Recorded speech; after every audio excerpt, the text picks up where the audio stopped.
Je vous l'ai dit que j'allais revenir, non?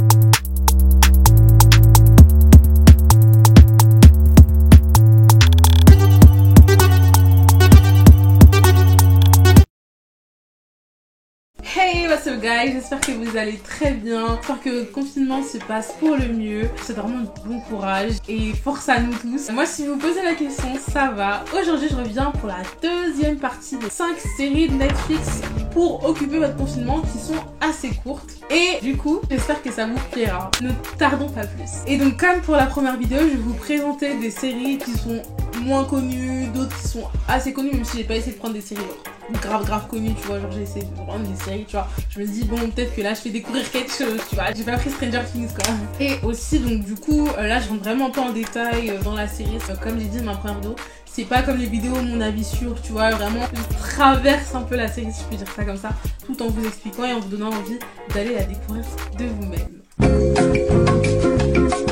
Derry Girls est une série, donc il y a 2 saisons. Donc, il y a un petit changement par rapport à la première vidéo où il y a plutôt des séries qui n'ont qu'une seule saison. Là il y en a 2. Donc la première qui est sortie en 2018 et la seconde qui est sortie en 2019, tout ça sur Netflix. C'est une série de Lisa McGee et c'est une série qui nous provient de la Grande-Bretagne. Elle est à l'origine diffusée sur Channel 4, puis ensuite Netflix a eu les droits pour pouvoir la diffuser sur leur plateforme. Donc il y a 6 épisodes par saison, donc les 2 saisons il y a 6 épisodes chacune, de 25 minutes environ. C'est une série de comédie. Et donc pour le synopsis, la série retrace les aventures de 4 adolescentes irlandaises et du cousin anglais de l'une d'entre elles au début des années 1990 dans une des villes les plus touchées par le conflit nord-irlandais. Alors c'est une série qui est très atypique à mes yeux parce que je regarde pas beaucoup des comme ça, enfin du moins j'en connais pas beaucoup. En fait ce que j'ai surtout aimé dans cette série c'est qu'elle est drôle, tu vois, c'est une comédie. Ça marche pas, ça dépend. Parce que on regarde pas tous la même chose. Mais même si je riais pas forcément, tu vois, elle est drôle. Les personnages sont drôles, les situations dans lesquelles ils vont se retrouver sont drôles. Chaque personnage a ce trait de personnalité là qui te fait l'aimer ou moins l'aimer d'ailleurs. Mais la force de cette série c'est l'humour tout simplement. Comme ça devrait l'être vu que c'est une série de comédie. Bref, non, franchement j'ai trop aimé. 6 épisodes. Chaque saison, 25 minutes, encore une fois. Tu me balais ça en 2 jours si t'enchaînes. Non, même un jour en vrai. Ouais. Anyway, tu finis ça très vite, genre. Très serré, que c'est un humour qui est assez très tu vois, c'est un peu comme l'humour britannique, tu vois, c'est vraiment leur humour à eux, tu vois, des fois il y a des rêves que moi j'ai pas par exemple, mais ça m'empêche pas de sourire ou d'essayer de comprendre ou vraiment d'apprécier, tu vois. Non mais c'est cool, en fait c'est drôle, c'est porté par un casting principal qui est assez drôle, qui est assez jovial. En fait ils donnent envie de regarder leurs histoires, franchement j'ai bien aimé, vraiment pas mal et je vous la conseille. Ça change des séries américaines ou britanniques qu'on a l'habitude de voir. Là il y a un petit accent et c'est comme j'ai dit dans ma vidéo de l'anglais, franchement, sans les sous-titres, parce que moi je regarde en VO du coup, sans les sous-titres je n'aurais rien compris parce que vraiment l'accent est très prononcé et certains mots franchement, des fois je comprenais pas, je repartais en arrière, je lisais bien les sous-titres pour bien comprendre, voilà. Mais ça n'enlève rien son charme à la série, justement ça en rajoute. Donc vraiment je vous la conseille. Alors là, celle-ci, oh là là, c'est ma déception de la... Ma déception dans le bon sens, enfin dans le mauvais mais dans le bon, enfin je vais vous expliquer. Sense8. Alors Sense8 c'est une série qui date, je crois que c'est la série qui date le plus de toutes les séries confondues que j'ai pu dire dans cette série de 5 séries à regarder sur Netflix, car en fait la première saison date de 2015 et la saison 2 est sortie en 2016. Donc c'est une série des sœurs Lily et Lana Wachowski et de J. Michael Straczynski. C'est une série américaine qui a donc une saison de 12 épisodes d'environ 1 heure et une saison 2 où il y a 10 épisodes de 1 heure environ comme dans la première saison, mais 2 épisodes assez spéciaux, donc un de 2 heures et le dernier qui a été réclamé par les fans parce que la série elle a été annulée, donc les fans se sont dit non c'est pas possible, pas une suite. Donc ce dernier épisode qui a été fait sous forme de film dure 2h30. C'est un peu un film concluant cette série. C'est une série dramatique, fantastique et de science-fiction. Alors pour l'histoire tourne autour de 8 personnes réparties à travers le monde qui deviennent soudainement connectées sur les plans intellectuels, émotionnels et sensoriels. La série explore des thèmes que ses réalisatrices pensent être généralement ignorés, notamment la politique, l'identité, la sexualité, le genre et la religion. Franchement, on peut pas faire plus complet comme résumé à moins de spoiler. Pas tout, tu vois, et ça dit les choses les plus importantes, je pense. Voilà, en fait, c'est une série qui est un peu fantastique, parce que vous allez voir des pouvoirs magiques, mais c'est pas dans le sens des pouvoirs magiques en mode... De toute façon, des pouvoirs magiques, c'est jamais réaliste. Mais dans le sens où c'est pas en mode les effets spéciaux de... d'Avengers, tu vois, genre c'est des trucs en mode ça va, c'est vu l'univers de la série, genre c'est pas en mode ah ça sort de c'est tout much, tu vois, non c'est plutôt bien mis. Et franchement cette série ça a été aussi ma grosse déception d'annulation, genre je disais ma déception plutôt c'est le fait qu'elle soit annulée parce qu'elle a été annulée au bout de 2 saisons et c'est juste super triste. J'avais filmé une vidéo pour vous dire l'été dernier sur cette série que j'ai jamais posté. Je parlais pas que de ces séries, d'ailleurs je parlais de mes séries préférées, du coup elle était dedans. Et où je disais qu'en gros bah finalement, je me rappelle encore, wesh, j'ai plutôt une bonne mémoire sur certaines choses. Ouais finalement elle a été arrêtée parce que bah, la série coûtait cher, vous voyez quand même c'est 8 personnes à travers le monde, donc c'est vraiment des pays différents, c'est beaucoup de budget, c'est des épisodes qui durent longtemps, c'est des épisodes où il y a beaucoup d'acteurs, donc beaucoup de prod derrière. Vraiment ça coûtait beaucoup à Netflix tu vois, et derrière il y avait un public tu vois, mais il n'était pas suffisant pour finalement combler les dépenses budgétaires qu'a fait Netflix pour cette série. C'est juste super triste parce que c'est ce genre de série là et c'est une pépite cette série. Franchement je l'aime trop, les personnages, mes cœurs. Finalement ils nous ont fait un film concluant qui est assez bien, tu vois, on reste sur notre fin. Ils nous ont fait un film au moins pour conclure cette série, mais c'est trop dommage, je pense qu'elle aurait pu aller plus loin. Il y avait encore des choses à raconter et voilà. Mais bon, franchement au top, j'ai trop kiffé et je vous la recommande fois 1000, vraiment. Foncez aller voir Sense8, trop bien. Bienvenue chez Manlia ou en version originale Family Reunion. La saison 1 est sortie en 2019 et la saison 2 en 2020.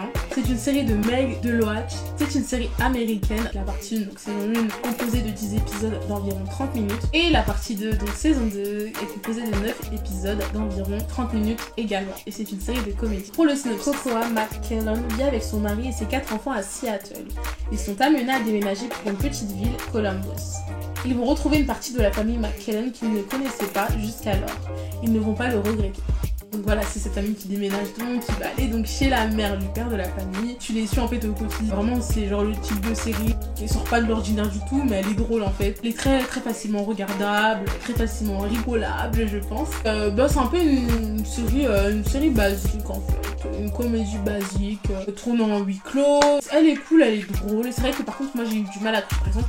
Pour vous dire, j'ai commencé la première saison, j'ai fait non, parce carrément je crois que j'ai commencé genre début d'année, genre 2019, je sais plus quand c'est sorti, peu de temps après que ce soit sorti, et j'ai repris genre 3-4 mois plus tard, parce que vraiment j'ai accroché pas de fou, tu vois. Et donc voilà, elle est pas mauvaise du tout, mais c'est juste que j'ai pas accroché le début. Après j'ai continué, et finalement je me suis fait une idée. Après franchement, cool, je suis regardée, j'ai bien aimé, c'est sympa, et finalement avec le temps j'ai appris à l'apprécier, tu vois. 7 Seconds. 2018 sur Netflix, c'est une série de Vena Sud. C'est une série américaine de 10 épisodes qui dure environ 50 minutes et 2 qui durent 1 heure et 1h20 respectivement. C'est une série dramatique et policière. Pour le synopsis, les tensions s'exacerbent à Jersey City lorsqu'un adolescent de la communauté afro-américaine est grièvement blessé par un policier. Donc c'est une série, pourquoi je l'ai aimée, vous vous en doutez. Voilà, pour les gens qui connaissent un peu ma chaîne et qui me connaissent, vous en doutez. Et puis sérieusement, la série est bien ficelée. C'est une enquête policière qu'on suit au jour le jour, petit à petit, en suivant toute l'histoire. C'est super intéressant, comme j'ai dit, j'ai mis en story Insta, c'est pas une série qui révolutionne le genre, mais c'est une série où tu auras toujours le seum quand tu verras ça. Et pour moi, c'est le genre de série que oui, il faut faire et il faut montrer, parce que il y en aura jamais assez, tu vois. Il y en aura toujours jamais assez. Vaut mieux en faire que ne pas en faire, tu vois. Et donc oui, tu suis toute cette enquête-là qui est entourée de corruption dans la police même, qui est entourée de protection, qui est entourée de privilèges. C'est un truc de ouf, t'as le seum de ouf. Et ce que j'aime avec cette série, c'est qu'elle est réaliste. Tu suis ces choses-là qui arrivent et tout, c'est pas complètement farfelu, c'est pas complètement sorti de l'ordinaire, et en fait t'as grave le seum, tu vois. Tu te dis, mais c'est tellement une série qui reflète des faits réels que tu la regardes, t'as le seum, tu vois. Seum de ouf, tu dis, encore. Et même si c'est une fiction, en fait le plus barbant dans ce genre de série ou de film, c'est de se dire que c'est des fictions mais que c'est des choses qui arrivent réellement. C'est ça le plus genre et le plus chiant, tu vois, c'est vraiment ça. Mais malgré tout ça, l'aspect de la série, comment c'est tourné, comment c'est fait, le scénario et tout, franchement moi j'ai bien kiffé et sans aucun doute je vous la recommande. Je parlais d'une série française, mon dieu que c'est rare. Mais là, elle en valait le coup à mes yeux. Donc, Family Business. Donc, Family Business, c'est une série qui est sortie en 2019. Il y a donc une saison. C'est une série de Igor Gottesman. C'est une série française qui a 6 épisodes d'environ 30 minutes et c'est une série de comédie policière. Apprenant par une source sûre que le cannabis va être légalisé, Joseph, entrepreneur raté, décide de transformer avec l'aide de sa famille et de ses amis la boucherie cachère de son père et d'ouvrir le premier coffee shop de marijuana de France. Alors l'histoire elle est un peu farfelue, tout ça, et franchement, je vous jure qu'au début je me suis dit, bizarre, mais ça m'intrigue, parce que moi j'aime bien découvrir les séries, dans tout cas j'aime bien tout regarder, j'aime bien voir de nouvelles choses. Je me suis dit, bizarre, en plus série française. J'avoue, c'est l'a priori que j'ai qui est pas bien, mais voilà, c'est comme ça, je peux rien y faire. J'ai cliqué, j'ai regardé, premier épisode ça va, deuxième épisode ça va, puis en fait ça s'améliore en fait, je trouve, plus les épisodes avancent. Non, c'était cool en fait. L'acteur, franchement, même le jeu d'acteur il était pas mauvais, il y avait plusieurs personnages qui portaient la série, je trouve, d'autres qui étaient un peu moins porteurs on va dire, mais le fait que ce soit une famille, des proches, des amis, etc.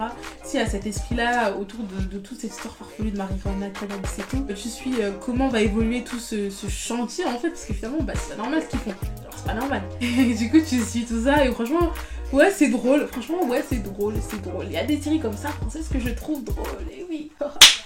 Après ce n'est que mon avis hein, mais franchement non, j'ai bien apprécié et j'ai même été surprise, je vous l'avoue, parce que je m'attendais pas à ça. Oui, je vous la recommande, c'est aussi très vite regardable. Moi personnellement je voulais vraiment savoir la suite, à chaque fin d'épisode je voulais voir la suite, tu vois. Vraiment assez cool comme ça et non, j'ai bien kiffé, voilà.